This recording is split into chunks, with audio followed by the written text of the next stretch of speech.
I would say just a word now to our next speakers. We have tried to have a balance. You will see that we have, for instance, a very faithful companion, what we much appreciate. The next speaker is Professor Edmond the director of the Philosophy Department of the Faculty of Religious Studies and Philosophy of the University of St. Joseph. We are very grateful for this faithfulness, but we also always try that we have also young PhD students. So, first of all, I would really warmly welcome Professor Edmond as I think we already by now feel always very enriched in your broad knowledge on Aristotelian ethics, and then different, I think, significant contributions in the area of Confucianism. I think today, especially in relationship to this vision of social doctrine of the church. So thank you, Edmond, very much. And over to you. Thank you. I had the chance to re-look at my presentation, and then I tried to refine it. So I revised the title. So I changed the paper to a Confucian contribution to a culture of dialogue. So I will explain along the way the change of title. Right? So we start with our theme for the symposium. So I was working on the idea about the pandemic disruption. So I went back to look at some of the materials that were going on in Catholic circles, so to speak, right? And so when we recall the outbreak of the pandemic, it was in March 2020, and we're all familiar with this. It might be depressing to speak more about it. An outbreak is a cause for international health and economic crisis, and we're all feeling the effects until today. But perhaps an important outcome of a pandemic is that it reminds us about the importance of globalization and the importance of continuing the project of globalization. So if we recall, you will notice that Pope Francis released his third encyclical in the year of the pandemic, so in October 2020, and that is Fratelli Tutti. And Francis wants to emphasize that although the pandemic causes a disruption, it is an important occasion to think about the importance of dialogue. Specifically, he emphasizes that dialogue is a path to growing relations of friendship in society. So in Fratelli Tutti 32, so Francis writes, a worldwide tragedy like the pandemic revived the sense that we are a global community, all in the same boat, where one's problems are the problems of all. Once more, we realize that no one is saved alone. We can only be saved together.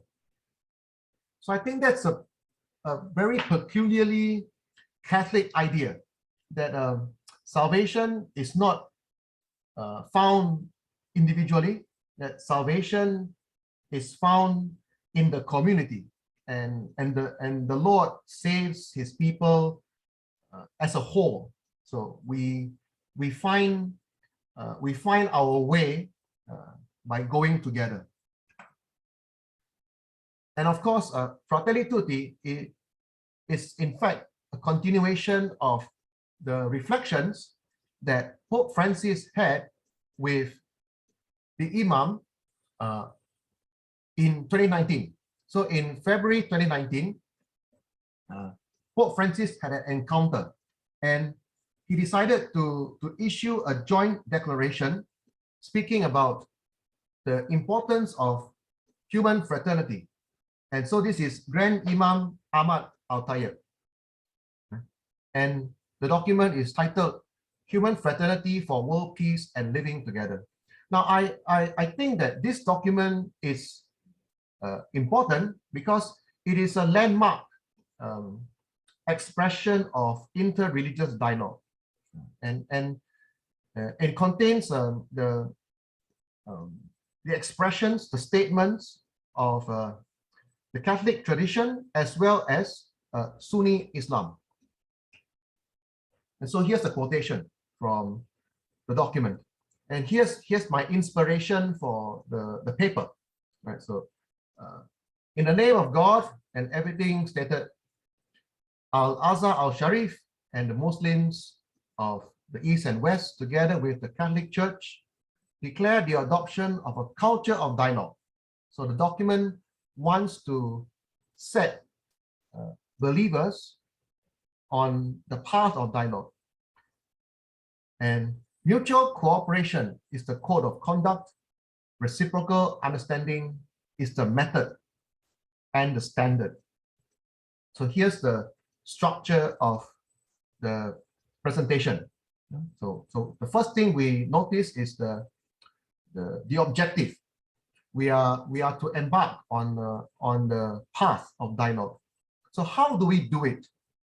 So the document states that we do it by practicing mutual cooperation, and the method of cooperation is reciprocal understanding. So here is where I continue from Father Roflin's introduction, speaking about reciprocity.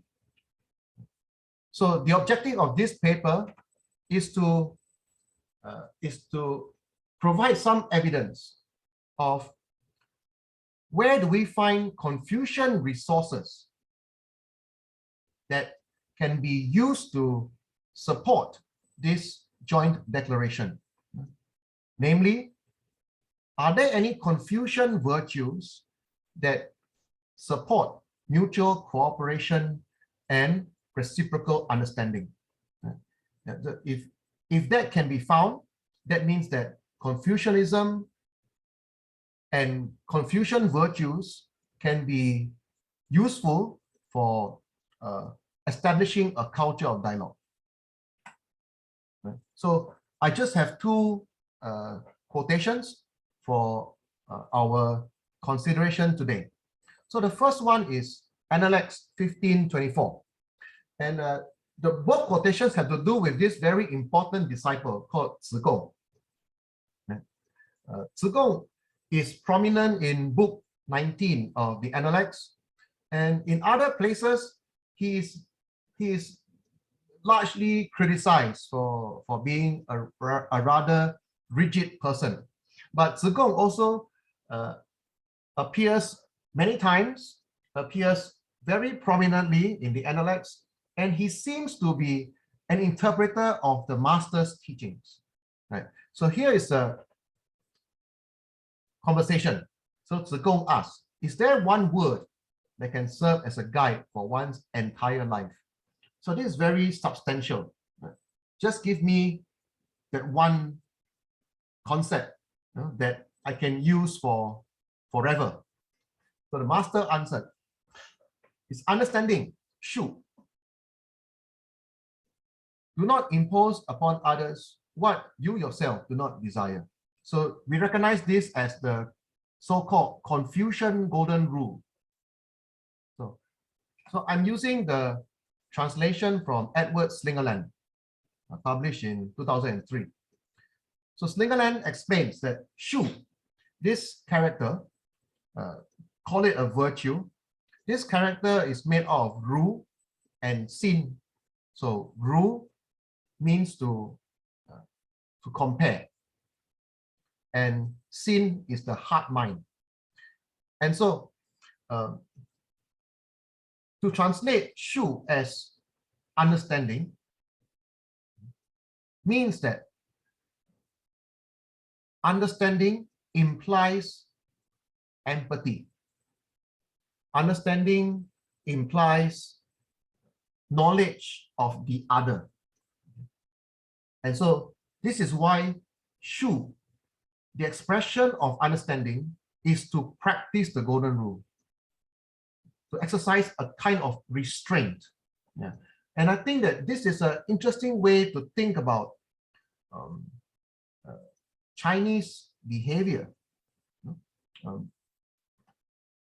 In foreign affairs, the official Chinese position is not to intervene in other countries' domestic affairs.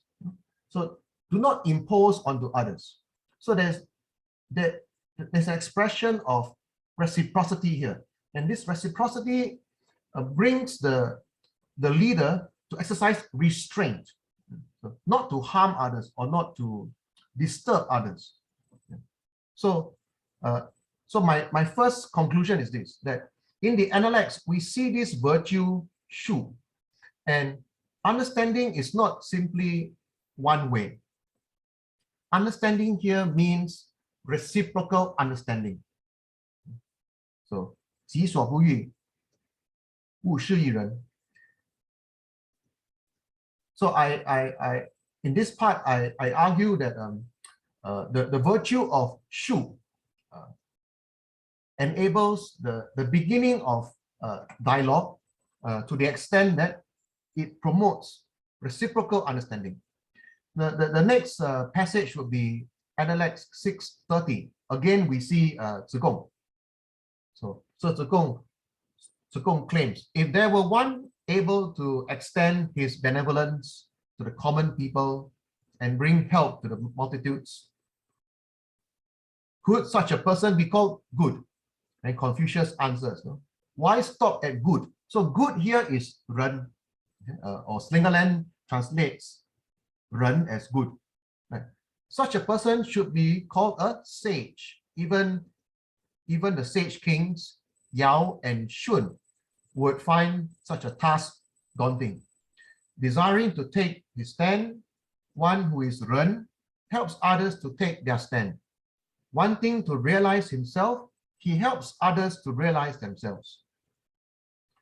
Now the last verse is significant. Being able to take what is near at hand as an analogy could perhaps be called the method of goodness. So this gives us an indication.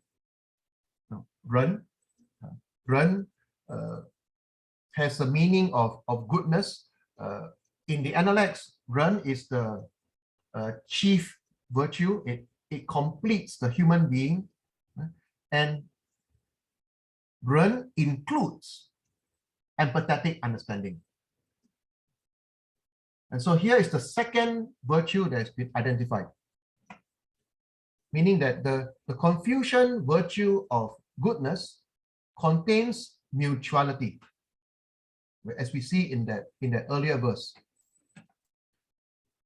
Desiring to take his stand, one who is ren helps others to take their stand.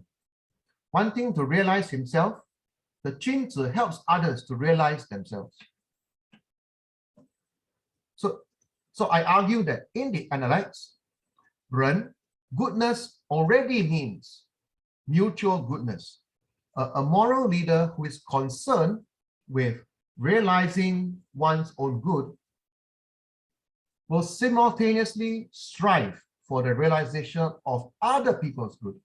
And again, I suggest that this could be an interesting way to think about the behavior of China as a nation, especially perhaps in the Belt and Road Initiative. Right? The Belt and Road Initiative is framed partly as South and South cooperation, right? And it is a win-win type of collaboration. So a leader that is concerned with development of one's own country, at the same time strives to help other countries to develop their economy. And this would be a way to open up, to help us to understand China. So just two concluding observations. So we go back to Shu. So I conclude that Shu can be understood as an intellectual virtue because it produces understanding. And the activity of thinking that goes on is analogical in nature, 能进其必. And so Shu can be seen as an intellectual apprehension that allows moral leadership that is distinctively Ren. And if Shu is an intellectual virtue, then Ren can be understood as a moral virtue because it is a way of behavior that emphasizes mutual cooperation, realizing the good of oneself and bring out the development of others. And so that is my presentation for today. Thank you.